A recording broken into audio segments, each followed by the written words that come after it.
ओम अच्युतं केशवं रामनारायणं कृष्णदामोदरं वासुदेवं हरिं श्रीधरं माधवं गोपिकावल्लभं श्री राधिका नायकं कृष्णचंद्रं भजे। भगवान श्री कृष्ण का विशेष रूप से ये व्रत है। युधिष्ठिर जी भगवान श्री कृष्ण से प्रश्न किया करते हैं समय समय पर। इस बार फिर उन्होंने पूछा कि महाराज हमें बताइए कि आषाढ़ कृष्ण पक्ष की एकादशी का नाम क्या है और उसकी कथा क्या है। तो सुनिए, आज हम आपको आषाढ़ कृष्ण पक्ष की एकादशी उसका नाम योगिनी एकादशी है, वह कथा सुनाते हैं।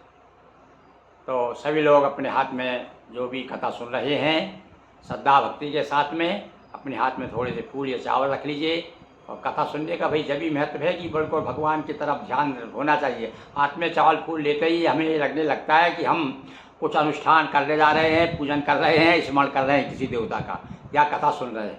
तो सुनिए आप। युधिष्ठिर महाराज के प्रश्न करने पर भगवान श्री कृष्ण कहते हैं कि हे राजन, यह एकादशी आषाढ़ कृष्ण पक्ष की एकादशी का योगिनी नाम है और यह एकादशी सर्व पापों को दूर करने वाली विशेष पुण्य फल देने वाली एकादशी है। हम इसकी आपको कथा सुनाते हैं और जो भी ये कथा सुनेगा उसकी कथा जरूर दूर होगी। कथा क्या है कि अलकापुरी के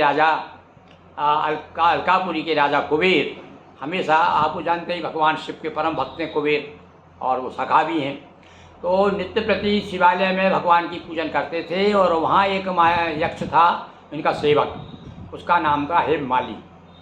अब हेममाली क्या हुआ, कभी कभी भैया सब नई नई शादी होती है तो निश्चित रूप से आदमी का कुछ दैनिक जो कार्यक्रम होता है वो आगे पीछे हो जाता, गड़बड़ हो जाता। तो इसकी नई नई शादी हुई थी। इसकी पत्नी का नाम भी बताया, उसमें विशालाक्षी नाम था। तो ये यक्ष जो है अपनी पत्नी के प्रति इतना आसक्त हो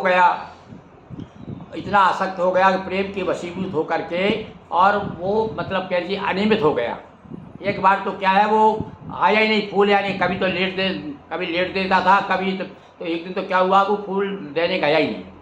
अब इधर वो कुबेर जी तो हमेशा पूजन करते थे और वो उन्हें याद रहता था कि फूल आ गए होंगे हमारे। तो कुबेर ने जो ही पूजन शुरू की और देखा इधर का फूल कहाँ है। तो बुलाया, एक यक्ष को बुलाया, अरे यक्षिणी सुनो, कहाँ है वो हेममालिनी, कहाँ है, फूल नहीं आए। अरे सब लोग वही देखो, ऐसे ही लोग कई लोग ईसा भी द्वेष करते हैं। तो उसने कहा कि अरे महाराज वो तो पागल हो गया, उसकी शादी हो गई है, इसलिए वो अपनी पत्नी के मुँह पास में ऐसा फंसा हुआ है कि वो आज बगीचे ही नहीं गया, आज फूल तोड़ने अलकापुरी नहीं गया।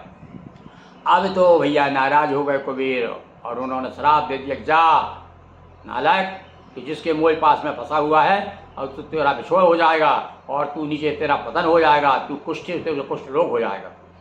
और कुष्ठ रोग का मतलब ये है कि फिर आदमी अपने आप घृणा करेगा, कितना ही प्रेम करने वाला हो आपके पास में रखेगा। तो श्राप दे दे। आगे आ जाओ, ये पता चला इसने बहुत हाथ पांव जोड़े कि महाराज बड़ी गलती हो गई, भविष्य में मैं नहीं करूँगा, और मुझे कुछ ध्यान रहा नहीं, मैं पत्नी के प्रेम आलाप में पागल हो गया था कि कुछ नहीं हो। तो श्राप से पतन हो गया उसका, शरीर में जहाँ तहाँ कोढ़ हो गए, घर से उसके निष्कासित कर दिया और वो भी दुखी होकर के जंगल में मारा घूमने लगा। और एक बार घूमते घूमते मार्कंडेय ऋषि के आश्रम में, कौन से मार्कंडेय ऋषि मालूम है आपको, जिनका मार्कंडेय पुराण है, जिन्होंने की नर्मदा जी की कथा लिखी है। नर्मदा बड़े परम भक्त थे, पहली परिक्रमा नर्मदा की मार्कंडेय ने की है। तो मार्कंडेय के आश्रम में पहुँच गया। अब वहाँ जाकर के प्रणाम किया।